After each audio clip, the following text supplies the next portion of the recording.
All right, so we will go ahead and get started. Welcome everybody to our November 2025 Get Well Wednesday. We are so happy to have you here. I want to start by wishing an early happy Veterans Day to all of our veterans joining us today. We certainly appreciate all of your service and sacrifices to keep us all safe.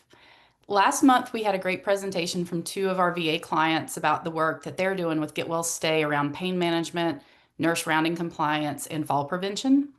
Our VA sites are on a roll, and with Veterans Day coming up next week, we're excited to hear about the incredible work that two more of our VA medical centers in the VISN 6 region have done to not only hardwire video education assignment and completion by our veterans into their natural workflow, but also maintain that momentum and success for an extended period of time. As you know, GetWell's ability to seamlessly integrate with a client's electronic medical record is a core value proposition of ours, as it helps streamline workflows and save critical time that can be used towards actual patient care versus documentation. Recognizing that different units operate uniquely, from a mother baby unit to a med surg unit or a pediatric ICU, we always recommend collaborating with frontline teammates to find a video assignment workflow that is realistic and also aligns naturally with your unit based operations. Kayla and Ian will talk about the specific workflow that these two VA sites have developed that works best for them and their natural operations. Also, it's not uncommon that a client goes live with GetWell and is successful for a few months, and then utilization starts to slide a little as the newness wears off or other competing priorities come up. The key to maintaining momentum and long-term success truly is consistent leadership engagement. This establishes an accountability structure and keeps GetWell utilization a priority and an expectation with staff. So hopefully this will be one of the key takeaways from today's presentation.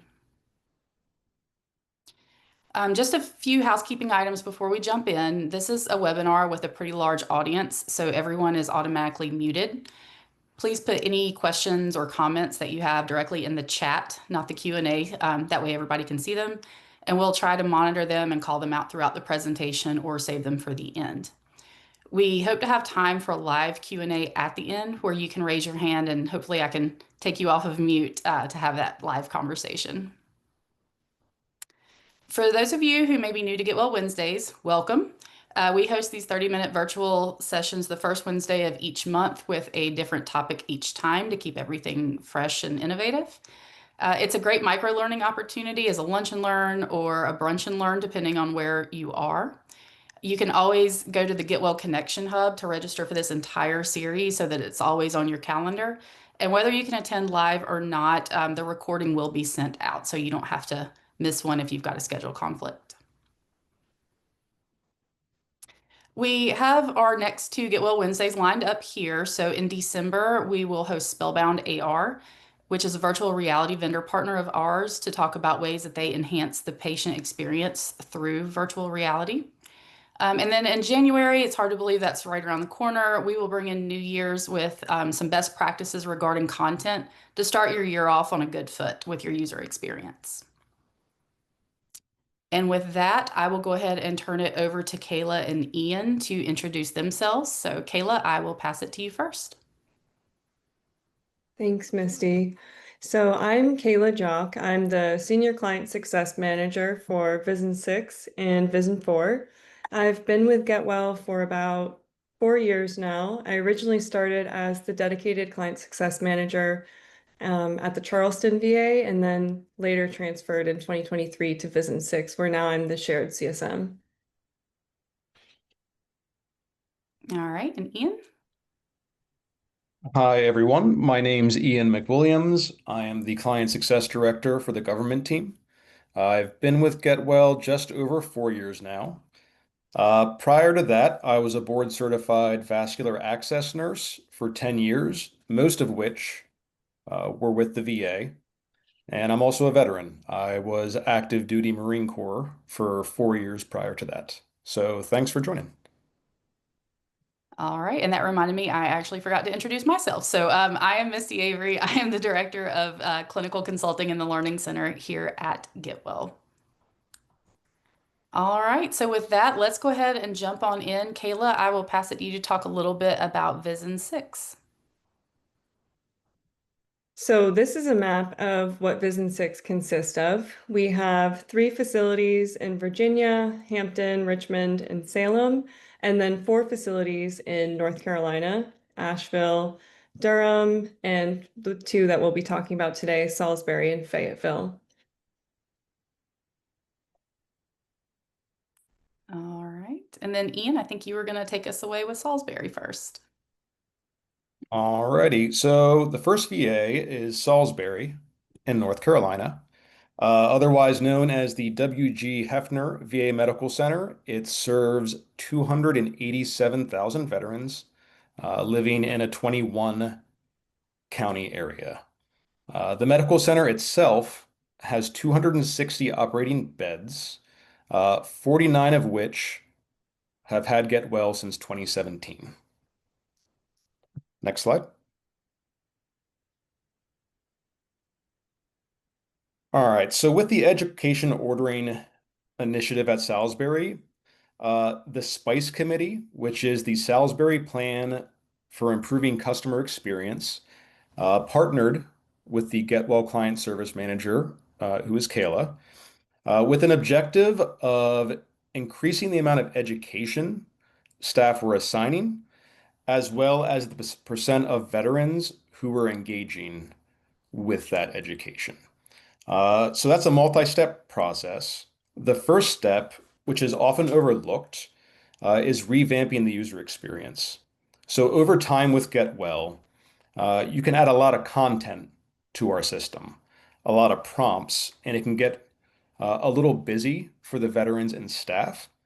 So they looked at it, aligned it with their initiatives for the unit and for the year, and just trimmed it down. So it was cleaner, it was more user-friendly, it was just more easily accessible for both the veterans and the staff. So after this, they implemented the Education Ordering Initiative, and it's a very simple tag team approach. It consists of night shift nurses ordering one pertinent diagnosis-specific education video per veteran per shift. So, if I was a night shift nurse and I knew they were getting a PICC line the next day, you could put in some central line education. Okay. Then the second part of this is day shift. So this could be your RNs, your LPNs, your techs. When they're doing care, they just point the veteran to this education, queue it up, have them watch it, encourage them to watch it, answer any questions they might have, and then all of this documents automatically back into the chart. Okay, so whatever workflow you have currently, this can replace that. So instead of bringing in stacks of paper that the veteran will often throw away, you can pretty much automate the education process. Now, to sustain the success, it's very important that you get leadership buy-in and that it becomes a part of the workflow. So a lot of VAs have accomplished this by writing an MCM or a policy that outlines the use of this. It becomes an expectation with your managers and your charge nurses, and it just becomes part of your day-to-day. Okay. And if you hit these points, Salisbury saw a 220% increase in veteran engagement with their education, which is huge. And then month over month, it remained at over 80%. So those are veterans engaged with their health journey. They're informed. And when you're informed about what's going on, you're more likely to stay home and less likely to bounce back into the hospital. All right, so next slide. So what this data shows, the top line, where it's all above 90%, that shows patients assigned education. So this number was always very high. But what I said earlier, I said it's a tag team approach. So the night shift nurses, they were ordering that education, but you really need day shift to follow up, hold the veteran accountable, and ensure that they're watching this education. So when they did that, they went from 25% engagement up to 86, 89, 87. Next slide. And then by integrating that process into their workflow, making policy, reinforcing that expectation, month over month, they stayed at that high level of engagement with education. Now, the next site, Fayetteville, went a little bit more in depth with their process, but I think the takeaway with Salisbury is, just following the base initiative, following the tag team approach, and having leadership buy-in can get you some really fantastic results. All right. All right. And with that, Kayla, we will pass it to you to talk to us a little bit about Fayetteville. Okay. So the Fayetteville VA Medical Center, they've been around since 1940, and they're a smaller medical center, but serve 90,000 veterans a year. They have 58 general medical, surgical, mental health beds, and we've been partners with them since 2019. And we're currently live in 42 of their inpatient beds. So we can go to the next slide. So similar to Salisbury, our challenge statement was to improve the overall utilization of Get Well, and we wanted to specifically focus on education assignment through CPRS and then additional follow-up with the veterans to ensure completion. And this was a major VISN 6 initiative in 2024. So a lot of the other facilities were working on it as well, but the results from Fayetteville we're excited to share. The workflow that we designed, so we started these conversations in January of 2024, and I met with the nurse managers, the chief, and veteran education coordinator on a bi-weekly cadence to come up with this action plan.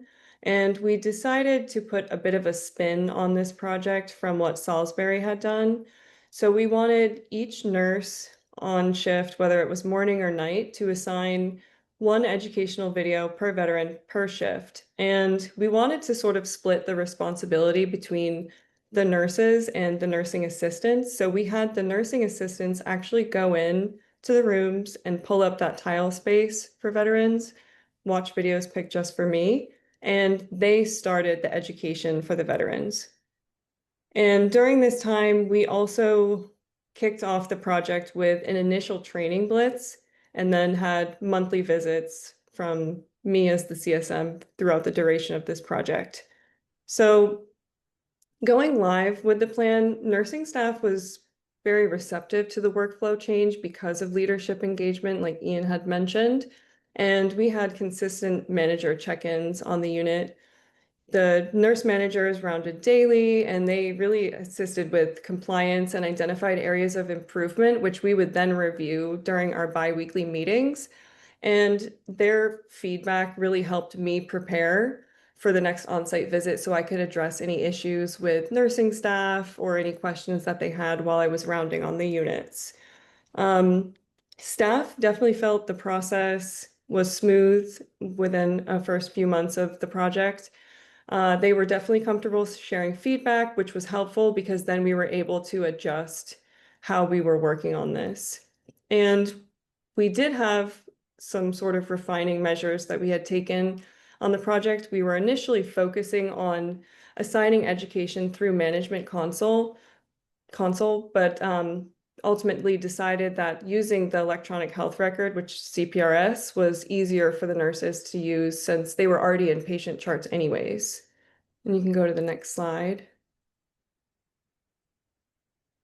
So sustaining success in this project, we were continuously monitoring the project from a data standpoint. As the CSM, I was reporting on a monthly basis.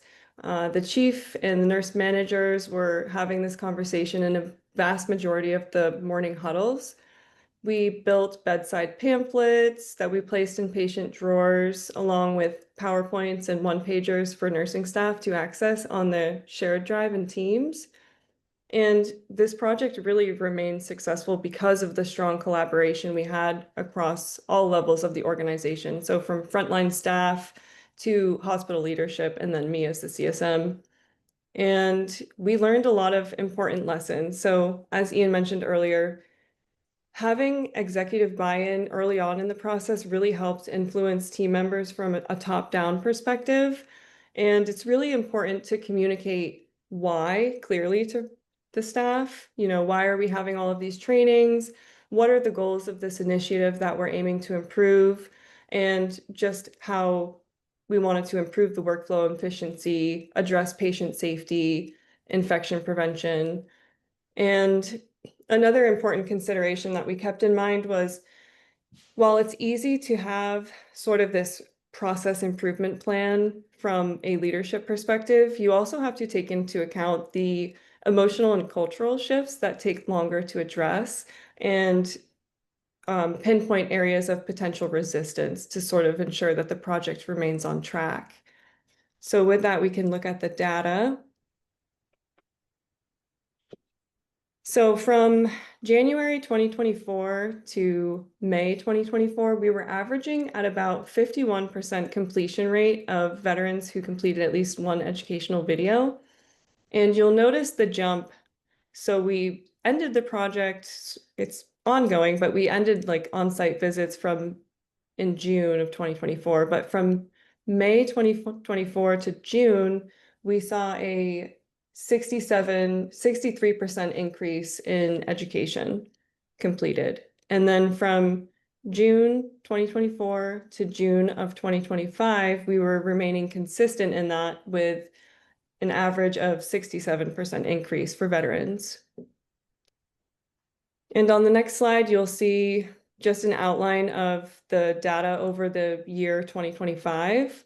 But this shows that they were able to remain consistent in their efforts.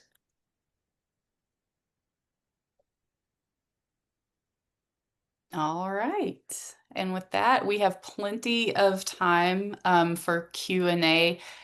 I think it's so important outlining, especially the leadership involvement. I know when I was on the client side as a program manager, that was an obstacle that I ran into initially.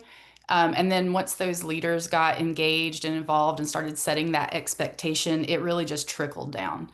And we had a huge jump in utilization. It actually moved HCAP scores. So I can't stress enough how important that is to make Get Well successful at your facility. So with that, it looks like we had one question come into the chat about if Spellbound AR is available for government clients. I'm not aware that it is. I know that you all have a little bit more rigor in what you're allowed to use, maybe than the commercial clients. So that's something we can definitely look into, but I don't believe it is as of now. All right. Does anybody have any questions they want to ask? If you raise your hand, I can try to take you off of mute. Lisa, you should be able to unmute yourself and talk. Can you hear me? I can. Okay. So we were actually just in a meeting talking about global measures, and it sounds like some facilities are using Get Well Network to teach about tobacco cessation or alcohol counseling. Have either of y'all heard of that? And if so, what facilities? So I can go pick their brain. I can take that, Kayla. So it was smoking cessation and alcohol as well. Yes, correct. Yeah, so on the government side, we have a space called From Your Care Team, which is informational. And we have an entire smoking cessation tile under that location. So it has all of the VA's apps, all of their workbooks, their local coordinator, where they can put that information or request to speak to them. So we definitely have a lot of customizable options with smoking cessation. And also with alcohol, we have a lot of educational videos. You can make custom content. Some VA sites have alcohol screeners that document back into the chart. So, those are two things that we use a lot on the government side and can definitely help you dig more into. Excellent. Yeah, and that's been a major initiative in Vision 6 as well. We have been updating the content space for tobacco cessation because I think there was one instance where they wanted to include like vaping policies and um, resources for veterans who might use electronic cigarettes.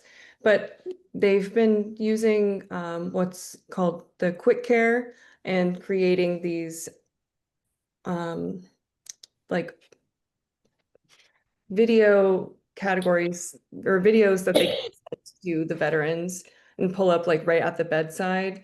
And it's just called a care set. But that has a lot of content in it as well. There's a few smoking cessation videos that we provide through HealthWise and some other video vendors that we use at GetWell. Very nice. And that documents back in the medical record. Yeah, yep. Anything that veterans play on the system will document back into the electronic health record once it's complete. Very good. Thank you so much. Yeah. And Lisa, are you coming from a government site or are you one of our commercial clients? Government site. Government site. Okay, perfect. All right. And anybody else have any questions or any barriers they may be running into that they may want to talk through? Looks like we might have something in the chat. What's the biggest barriers for buy-in that you all have seen? I think lack of a cohesive vision with the system. So GetWell is a tool, and I think you should revisit that tool every 6 months or every year and align it with your hospital's initiatives. So if fall prevention, infection prevention, veteran experience, whatever it may be, for that year, you should take it and tailor the system to that, and then communicate that from a top-down level. So, the director, the ADPCS, they have their goals for the year.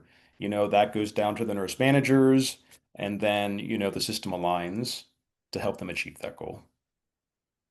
And one of the barriers too that we see in Vision 4 or Vision 6, sorry, is that GetWell will fall under one department to be responsible for. And it's really a multidisciplinary system. So if you have, say, patient experience who monitors the usage of GetWell, it should really include nursing teams, all of your executive leadership, anyone and everyone should be trained on it. Yeah, and Kayla, I think that's such a good point. That's one of the barriers I ran into was I was coming from a patient experience department, trying to convince nurses why GetWell was, important for their workflow and how it could benefit them. So I think making sure you've got nursing bought in and aligned as they communicate those goals and expectations down to nurses is so important, as well as including patient experience, IT, anybody that's really a stakeholder in GetWell.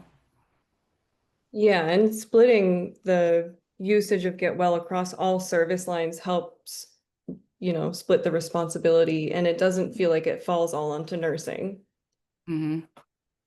Yeah, absolutely. And going back to the smoking cessation, where I came from, we actually had like a smoking cessation nurse specialist that would go around and talk to patients.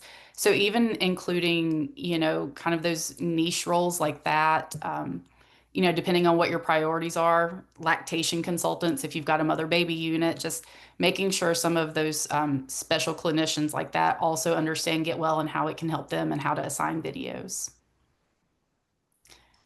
All right. It looks like Erica is asking, is anyone running into CareView, the virtual telesitter program, along with GetWell on the government side? Hi, Erica. Yes, there are definitely VA sites with telecritical care and sitter services that also use GetWell. In fact, VHA has their own produced video on telecritical care that we've uploaded to the system for all of our sites. So with that, let's see. I'm currently working on a project on how to get nurses to transition from our current EHR system, Logicare, to GetWell. Where can I access bar graphs and data to prove patient satisfaction? Maria, are you looking in general? of getting that type of data or case studies? Yes, in general. I would work with your client success team. We have a lot of case studies that we can pull from. Looks like we got just another minute. So one thing I do want to say, as I mentioned, there is a survey that's going to pop up. I want to send out an open invitation. If you are working on something with GetWell that you want to showcase, talk about some best practices that have worked for you, feel free to put that in the survey. I'd love to reach out to you. We're always looking for, clients to share what they're doing, lessons learned, how they've overcome barriers. It just makes us all more successful when we kind of crowdsource ideas and best practices. So, all right. With that, I think we can go ahead and close the webinar. If you've got any additional questions, anything you think of afterwards, feel free to put it in that survey and I will get you in touch with your client success team to answer any questions. All right. Well, I hope everybody has a great rest of their day, a great November, and I hope to see you in December. Talk to y'all soon.